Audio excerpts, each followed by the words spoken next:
Nah, sekarang untuk yang kegiatan inti ya. Kegiatan inti itu mengambil dari mana untuk setiap pertemuannya? Itu diambil dari silabus. Karena di silabus itu kan sudah ada kegiatan pembelajaran. Tinggal kegiatan pembelajaran yang ada di silabus ini kita bagi-bagi saja. Kita bagi sesuai dengan IPK tadi, IPK mana yang diletakkan di di apa pertemuan 1, IPK mana yang di pertemuan kedua dan seterusnya. Misalnya gini.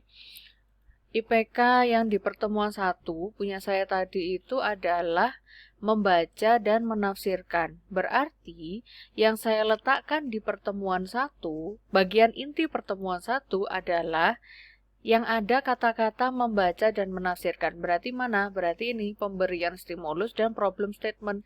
Ini tinggal saya copy, kemudian diletakkan di kegiatan inti pertemuan 1. Nah ini pemberian stimulus dan problem statement. Nah, setelah itu, kalau untuk yang pertemuan kedua, ya kita tinggal lihat lagi dari IPK yang sudah dibagi tadi. Di sini tadi pertemuan keduanya adalah menganalisis isi dan menjelaskan isi. Nah, kita pergi ke silabus, bagian mana yang ada kata-kata menganalisis isi dan menjelaskan isi. Oh, ternyata ini data collection dan data processing. Ya sudah, ini di copy, diletakkan di kegiatan inti pertemuan kedua. Nah, ini data collection dan data processing. Gitu ya. Kemudian pertemuan ketiga berarti yang warna biru ini ya. Maaf ya, warna pink ya, menyimpulkan. Nah, tinggal dicari saja dari silabus itu mana yang ada kata-kata menyimpulkan. Nah, ternyata kan nomor 6 ini, tapi sebelum menyimpulkan ada kegiatan siswa memverifikasi. Berarti dua hal ini yang kita copy untuk diletakkan di kegiatan inti pertemuan ketiga. Mana? Nah, ini data verification dan generalization isiannya sama persis dengan yang kita kopikan dari silabus tadi. Begitu seterusnya, nanti untuk yang pertemuan keempat itu berarti diambil dari dari IPK pertama dari KD 4.1 yaitu menyimak dan menafsirkan. Berarti kita tinggal lihat dari silabus KD 4.1 yang ada kata-kata menyimak dan menafsirkan itu kan ini. Berarti ini di copy nanti untuk diletakkan di pertemuan keempat.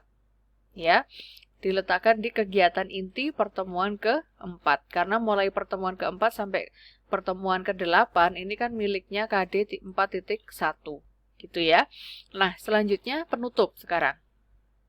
Penutup itu ada dua tahapan, yaitu refleksi dan tindak lanjut. Ini template-nya sama untuk setiap pertemuan. Jadi setiap pertemuan itu kalau ada tahap penutup itu isinya dua, refleksi dan tindak lanjut. Kalau refleksi itu isinya untuk semua pertemuan sama, yaitu siswa bersama guru merefleksi kegiatan pembelajaran yang telah dilaksanakan.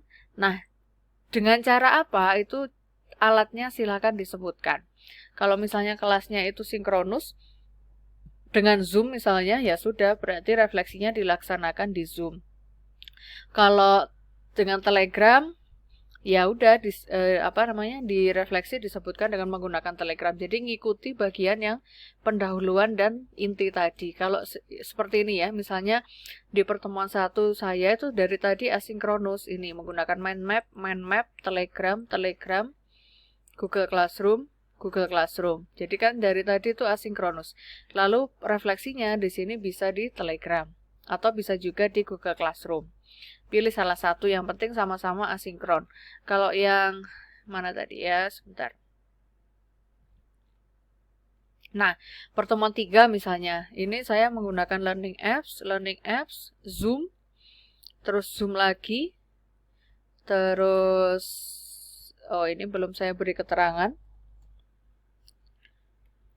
Melalui fitur breakout room di Zoom. Jadi ini konsisten karena dari awal tadi, sejak dari bagian pendahuluan itu menggunakan Zoom, maka di kegiatan inti juga menggunakan Zoom. Terus nanti refleksinya ya menggunakan Zoom juga. Nah, gitu ya. Jadi kalau untuk bagian penutup tuh intinya refleksi. Kegiatannya adalah siswa bersama guru merefleksi kegiatan pembelajaran yang telah dilaksanakan, akan tetapi menggunakan alat apa itu harus disebutkan dan alatnya itu harus konsisten dari sejak di kegiatan pendahuluan sampai penutup. Kalau asinkron terus, kalau sinkronus dari sejak pendahuluan, maka di penutup ini juga dilaksanakan secara sinkronus. Kemudian tindak lanjut sekarang. Kalau tindak lanjut ini isinya siswa itu diminta untuk mempelajari materi berikutnya. Jadi kalau misalnya materi pertemuan 1, saya lihatnya dari IPK saja ya.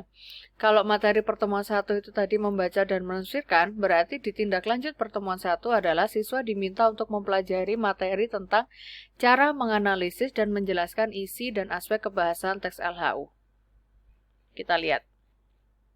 Tuh kan, siswa diminta mempelajari materi tentang cara menganalisis dan menjelaskan isi dan aspek kebahasan teks LHU. Jadi intinya tindak lanjut itu diambil dari IPK apa yang akan dipelajari siswa di pertemuan selanjutnya.